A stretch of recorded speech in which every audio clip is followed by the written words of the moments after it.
Welcome back. Purity or party? In the Trump era, it seems the Democrats and perhaps their voters are starting to loosen their expectations of candidates. Case in point, Graham Platner, the Democratic Senate candidate in Maine. A beard, tattoos, military service, a populist message. But as Platner faces scandal after scandal about his past, and polls show that he has a good shot to beat a Republican, Democrats can't quite figure out what to do with him. If you have been following my recent videos, you already know I have not been happy with the way Abby Phillip has been handling the Graham Platner situation.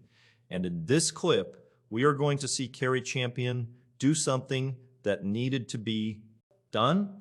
She did not just shut down the Republican on that panel. She pushed back on Abby Phillip as well, because the double standard and the hypocrisy that MAGA is trying to apply to this situation while completely ignoring everything Donald Trump has done is absolutely staggering. Let's watch the full clip, and I will give you my complete thoughts on the other side.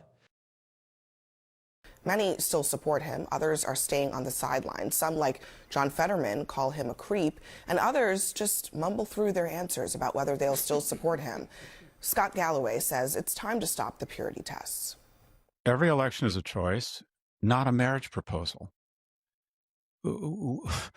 We're not hiring a priest. We're hiring a senator. Do you want to make sure that women's rights aren't continue to be rolled back? Do you want a more responsible economic policy? Do you want different approaches to labor that raise the wages of nurses and students? Do you want something regarding fiscal sanity? Do you want to have a check against the unfettered, unprecedented corruption?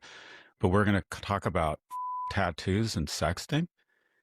I mean, the obsession with personal purity has become a luxury belief. And folks, if your house is on fire, you don't ask whether the firefighter has problematic DMs.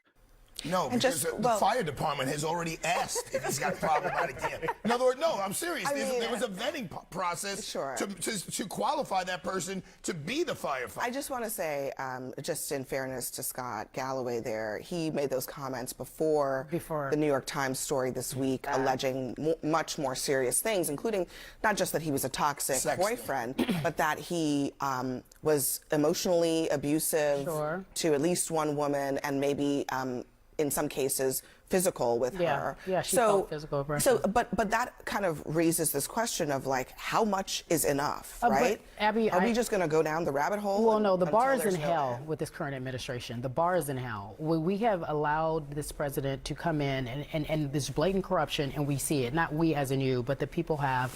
His loyalists have, the people who are supposed to be a part of his cabinet have. And so the bar is now in hell. And so for Democrats to me, now, and by the way, I am not excusing this man's behavior in any form or fashion. But what Scott is saying is like, listen, look where we are.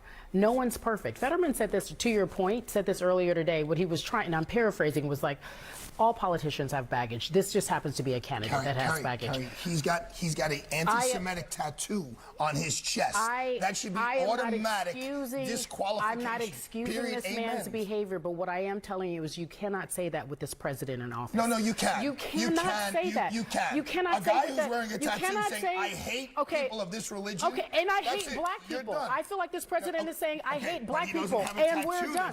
Oh, no, but he just has all the power of the government. He's rolling back. He's rolling back civil rights. Wait, Carrie. I mean, I'm not excusing this man's behavior, but I'm saying this is why people are okay with that. You keep saying you're not excusing him, but what's happening is that he is being excused.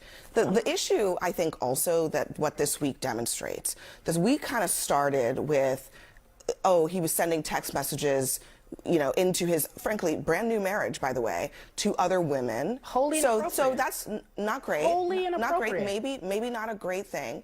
But then there is always this drip, drip, drip. You know, earlier this week, he had a meeting with Democrats where they asked him, was there anything else? He said there wasn't any. Elizabeth Warren attended the meeting. She said there's a big difference between marital issues and allegations of sexual assault. The people said Platner agreed and denied any credible allegations of assault were forthcoming.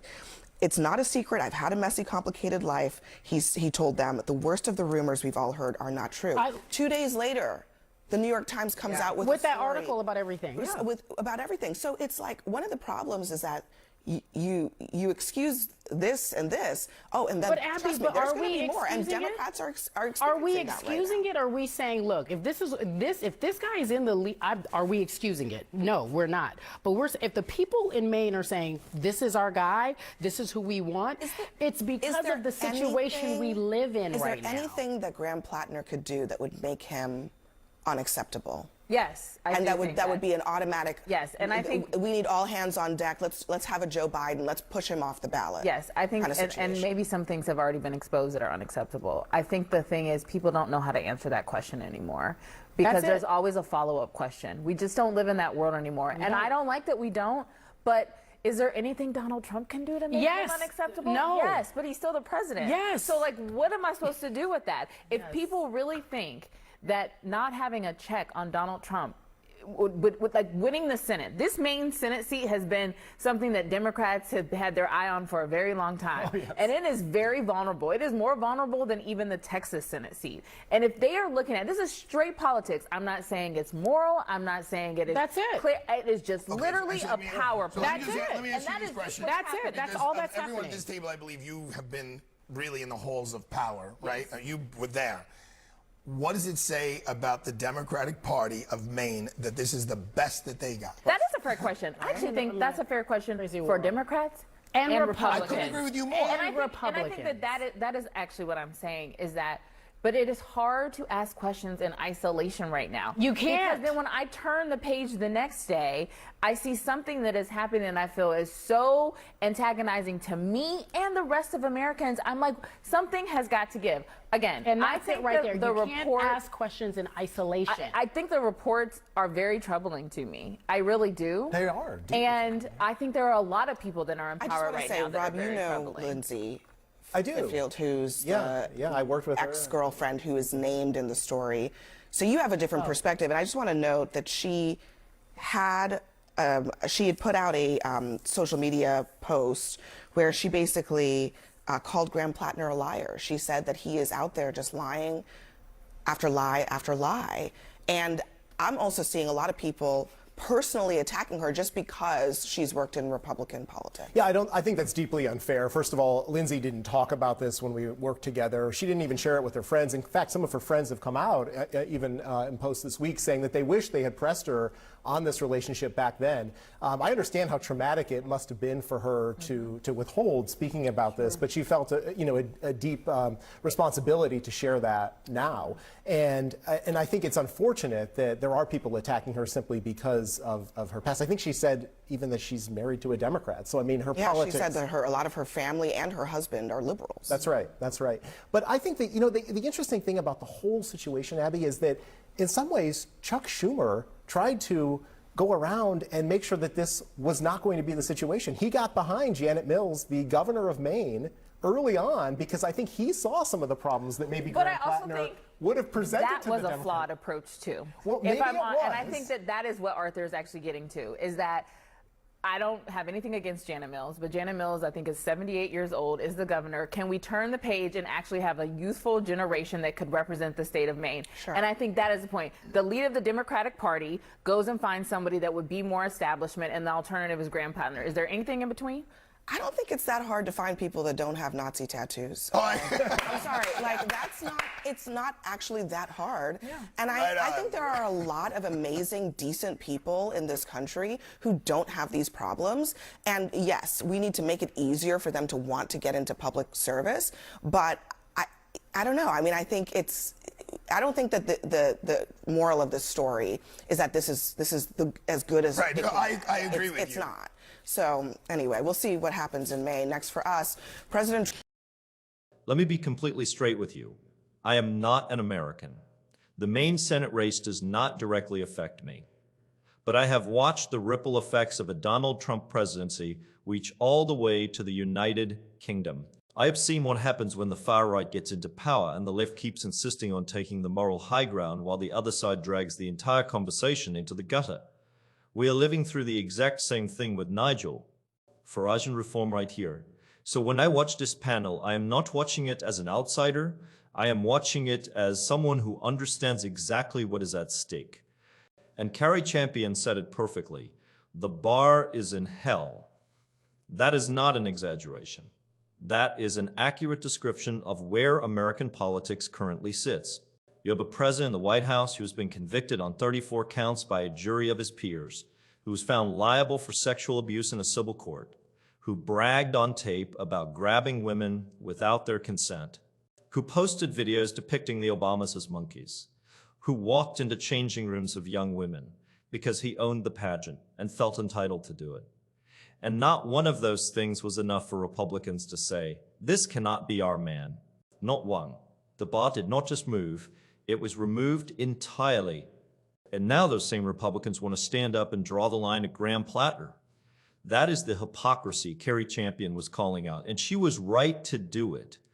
You do not get to spend years defending everything Donald Trump has done and said, and then suddenly discover your standards when it is a Democrat on the other side of the table.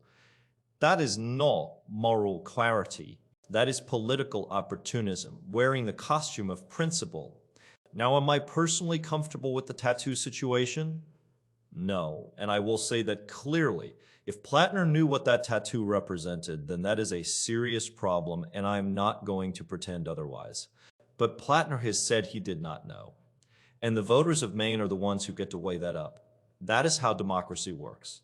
What I will not do is sit here and apply a standard to a Democratic Senate candidate that has never once been applied to the President of the United States, who currently holds the most powerful office in the entire world.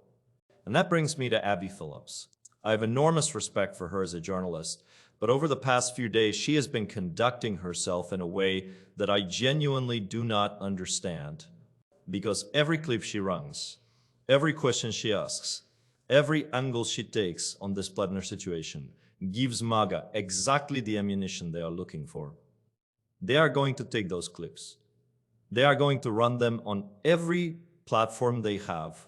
And they're going to say, look, even one of your most prominent television hosts is saying this man is unacceptable.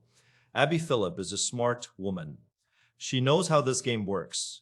And I think she needs to be more aware of the moment we are in. Right now, Scott Galloway made a point that deserves to be taken seriously. Every election is a choice, not a marriage proposal. If your house is on fire, you do not ask the firefighter about his DMs. Democrats have the opportunity to take back the Tay. Senate Maine is one of the most critical races in the entire country. Susan Collins has been a reliable vote for everything that has hurt working Americans, undermined democratic norms, and enabled this administration. Getting rid of her matters. That is not a small thing. That is a Senate seat that could determine whether there is any meaningful check on Donald Trump for the remainder of his term. Desperate times call for desperate measures. I grew up hearing that, and we are in desperate times. The left cannot keep playing by a set of rules that only applies to one side of the field. You cannot keep going high when the other side has already gone underground. At some point, that strategy stops being the moral high ground and starts being the reason you keep losing. And losing right now has real consequences for real people, not just in America, but everywhere, that feels the weight of what happens in that country. The people of Maine will make their decision. I trust them to do that. But I will not pretend that the standard being applied to Graham Platner is being applied consistently anywhere else in American politics right now, because it is not. And everyone watching knows it. Drop your thoughts in the comments below, hit the thumbs up, subscribe, and turn on the bell notification. I will see you in the next one.